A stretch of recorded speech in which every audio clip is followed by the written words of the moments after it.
Birthday nga pala ito ni Banang at ako nga lang ang invited. Kaya naman outfit check muna tayo mga mare. Pero yung suot na yan ay magluluto lang naman ng sinangag. Ano ba yan?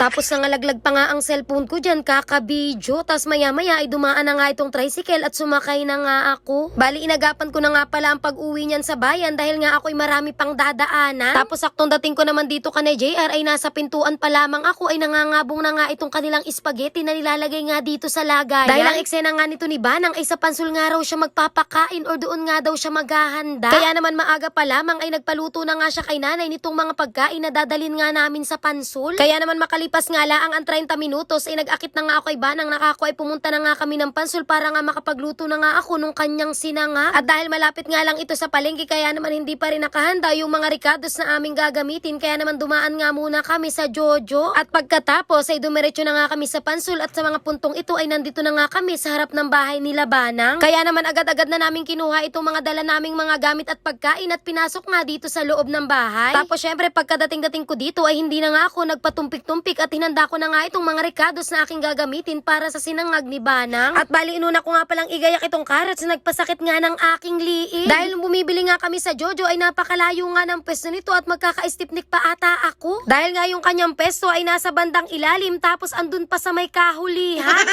At dahil nga sa sinangag na kanin natin ito ilalagay, kaya naman gagayatin lamang natin ito sa maliit na bahagi na kagaya nitong ginagawa ko sa video. Tapos syempre nang matapos ko nga itong gayatin, na ilalagay ko nga lang muna ito sa isang lalagyan dahil nga mamaya pa natin ito gagamitin. Tapos syempre meron din pala tayo ditong 4 na piraso ng putlong at gagayatin ko lamang ito sa pabilog na bahagi. Pero depende din sa inyo mga mare kung anong gusto nyong haba, pero ang gusto ko nga ay yung ganyang pabilog. Tapos syempre meron din pala tayo dito mga mare na whole corn at tatanggalin nga lang natin yung tubig niyan dahil nga hindi natin yun kailangan. Tapos meron din pala kami ditong green peas, pero mga mare mas okay kung ang gagamitin nyo nga ay yung fresh na green peas. Tapos syempre meron din pala kami ditong nabili na halagang 30 pesos na siomay at hahatiin ko nga lang din ito sa maliliit na bahagi. Tapos syempre gagamit din pala tayo dyan mga mare ng bawang, kaya naman nagpitpit nga lang din ako dyan ng ilang piraso ng butil ng bawang at gagayatin ko nga lang din yan sa maliliit na piraso. At syempre meron din pala tayo dito 3 piraso ng bawang at ang binili na nga pala ni JR dito ay yung may dahon dahil nga baka nga kailanganin ko nga din mamaya. Sabi ko nga sa kanya ay buti nga at ginamitan mo ng mindset dahil gagamitin ko nga yun mamaya. Tapos hirap na hirap pa nga ako sa pagagayat dito ng sibuyas dahil nga napakapurol yung kutsilyo nila Toya.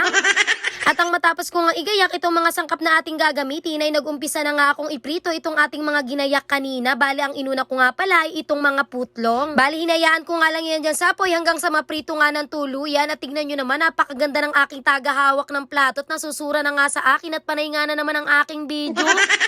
At pagkatapos ay ito namang mga ginahit ko kaninang siomay ang isinunod ko na isa lang. At bali inintay ko nga lang yan mag-iba ang kulay at pagkatapos ay hinango ko na nga siya dyan sa kahirapan at inilagay muna sa isang tabi. At dahil nga nakalimutan kong iuna yung itlog mga mare na iprito kaya naman nagpalit ako ng kawali, pero yung mantika na ginamit natin kanina ay ito pa nga rin ang aking ginamit. Dahil nga maraming latak na yung kanyang mantika kaya naman talagang naglipat na nga ako dito sa isang kawali para nang sa ganun na hindi naman maging ganun kadugyot itong ating itlog na iniprito. At syempre pagkatapos ay ipinirito ko na nga din pala itong ating mga carrots para mamaya nga ay lagay na nga lang tayo ng lagay at halo ng halo. At dahil nga napakarami nga nitong ating lulutuin na sinangag kaya naman nagkuha na nga rin ako ng mas malaki nga na kawa. At bali itong pinagprituhan nga pala din natin kanina ang gagamitin kong mantika sa pagigisa nitong ating mga sibuyas at bawang. At dahil nga ako ay tinatamad ng lamasin itong ating mga kanin kaya naman hindi ko na nga ito nilamas kaya naman dito nga tayo nagka-problema. Bali itong unang kanin nga pala nilagay ko ay bahaw na nga pala yan at nauna nga yung isaing ni Toyang at tas ito namang pangalawa ay bagong saing at medyo malambot nga yung pagkakasaing. At dahil nga hindi ko ito nilamas kaya naman naglagay nga ako ng tubig at naparami nga ata yung lagay ko ng tubig kaya nga nalugaw itong ating sinangag.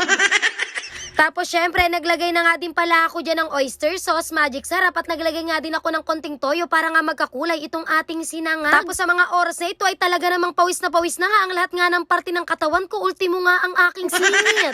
Dahil nga napakahirap ngang haluin ito at bukod sa roon ay napakarami nga nitong sinangag na ito at ito nga ay mahigit 2 kilo. Tapos nung medyo nahalo na ay dito ko na nga sinimulang ilagay itong ating mga ipinirito kanina na mga sangkap. At sa puntong ito ay nagtatalo pa nga rin kami ni Banang ko nga ay yung unang sinaing na nga lang ni Toyang ang aming isangag dahil nga napakarami naman ito at wala naman siyang inaki. Tapos ayaw nga talaga niyang pumayag dahil kulang pang araw yun. Sabi ko, akala ko ba wala kang akit pero napakarami mong handa. Tapos sa mga oras na ito ay hindi na nga pala ako naghahalo niyan mga mare dahil nga tinulungan na nga kami ni Kuya Andrew. Dahil nga talagang pagod na nga ang aking pagkatao at parang nga nagtrabaho nga ako ng maghapon sa paghahalo nga nitong sinangag na ito. Tapos mabuti na nga lang at nakita nga kami ni Kuya Andrew na nagluluto kaya naman talagang tinulungan na nga kami ni Kuya. At habang busy nga dito si Kuya Andrew sa paghahalo ay inumpisan ko namang gayatin itong mga sibuyas na dahon na ilalagay nga namin sa ibabaw nga nitong aming sinangag. At dahil hindi pa nga mapakili si Kuya Andrew dahil parang may kulang pang araw dito sa aming sinangag kaya naman nagayat pa nga siya dyan at nagisa ng panibagong panglagay dito sa ibabaw ng ating sinangag. At syempre dahil nga ako'y pagod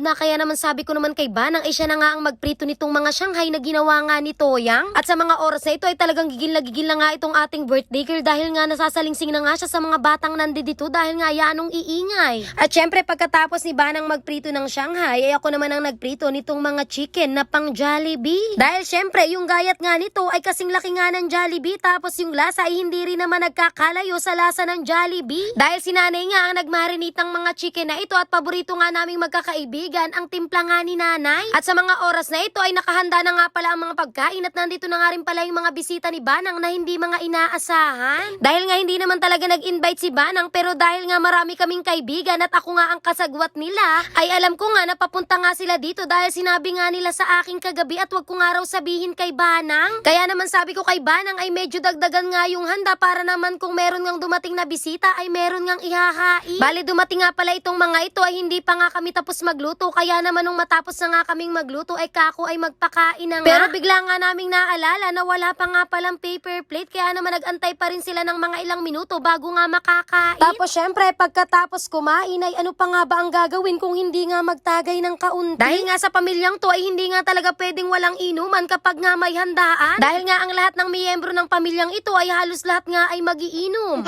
At bali bago nga pala sa inyong paningin itong nagtitimpla ng aming gin dahil nga stricto ang parents ito kaya naman madalas ay hindi namin nakakasama. Charot! Tapos ang akala ko nga ay ito ay birthday yan na may kaunting inuman pero bakit nagkaroon ng parlor? So ayun na nga mga mare at nawala na nga dun sa inuman yung mga magiinom at napunta na nga dito sa loob dahil mga nagpalinis na nga ng kuko. Tapos syempre hindi naman matatapos ang birthday yang ito kung wala ngang magtsasyaron. Kaya naman ang bawat isa ay nagkanya-kanya na nga ng labit dahil sayang din naman kung may matitira nga ditong handa ay wala rin namang kakain. And the first saron niyan goes to Marian and Monica.